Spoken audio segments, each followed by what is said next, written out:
Hello friends, জয় মোহনবাগান। কিছুদিন আগেই Mohun Bagan champion হয়েছে আরএফটিএল চ্যাম্পিয়ন হওয়ার ফল হিসাবে মোহনবাগান সুযোগ পেয়েছে নেক্সট জেন কাপে। তো নেক্সট জেন কাপে তোমরা কারা কারা খেলে জানো যে ইংল্যান্ড থেকে কিছু দল আসে, ভারতীয় কিছু দল থাকে এবং সাউথ আফ্রিকা থেকে একটি দল আসে। তো এই দল নিয়ে নেক্সট জেন কাপ হয়। এর আগেও মোহনবাগান খেলেছে, সেখানে ওয়েস্ট হ্যামের বিরুদ্ধে মোহনবাগান খেলেছে। তো এবার কোন কোন দলের বিরুদ্ধে মোহনবাগান খেলবে সেটা নিয়ে একটা উৎসাহ ছিল প্রত্যেকের মধ্যেই। এবং নেক্সট জেন কাপে ইংল্যান্ডের কোন দল খেলবে, কারণ ইংল্যান্ডের যেসব দলরা খেলে তারা মোটামুটি ইপিএল খেলে বা চ্যাম্পিয়নশিপ খেলা দলে কিন্তু আসে।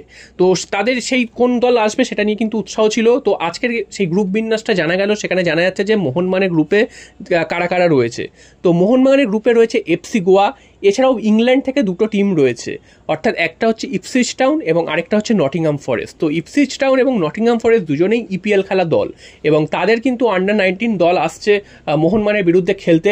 যথেষ্ট কঠিন প্রতিদ্বন্দ্বিতা হবে মোহনবাগানের বিরুদ্ধে, কারণ এই দুটো দল ইংল্যান্ডের ইপিএল খেলা দল, তারা ইপিএল আন্ডার-19 ইপিএল দ্বারা খেলছে, সেখান থেকে সেই দল আসছে ভারতে খেলতে এবং মোহনবাগান তাদের বিরুদ্ধে খেলবে। মোহনবাগানের জন্য তো একটা দারুণ অপরচুনিটি, ভারতীয় ফুটবলের জন্য একটা দারুণ অপরচুনিটি যে ইপিএলের যারা যেসব প্লেয়াররা খেলে তাদের আন্ডার-19 ভবিষ্যতে তারা হয়তো সিনিয়র দলেও খেলবে। তো সেই সব প্লেয়ারদের বিরুদ্ধে মোহনবাগানের প্লেয়াররা খেলতে পারবে এবং মোহনবাগান সেখানে প্রতিদ্বন্দ্বিতা করার সুযোগ পাচ্ছে, এটা বিরাট ব্যাপার। এছাড়াও ভারত থেকে এফসি গোয়া রয়েছে, এফসি গোয়াও মোহনবাগানকে ভালো কিন্তু প্রতিদ্বন্দ্বিতা দেবে। তো সব মিলিয়ে আমাদের জন্য কিন্তু একটা দারুণ সুযোগ, সেখানে একটা ভালো রেজাল্ট করার সুযোগ আছে।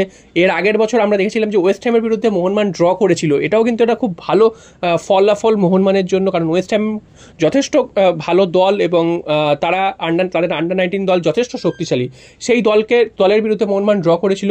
এবার মোহনবাগানের সামনে কিন্তু দুখানা ইপিএল এর দল, একটা নটিংহাম ফরেস্ট, একটা হচ্ছে ইপসুইচ টাউন, এবং এই দুটো দলই কিন্তু কোনো না কোনো সময় ইউরোপিয়ান চ্যাম্পিয়নশিপ অর্থাৎ ইউরোপা লিগ এবং ইউএফা চ্যাম্পিয়ন্স লিগ জিতেছিল।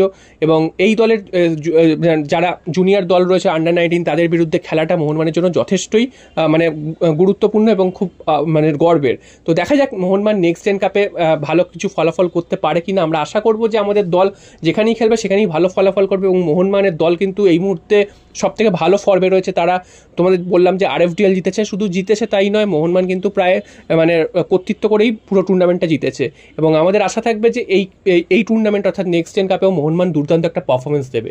জয় মোহনবাগান।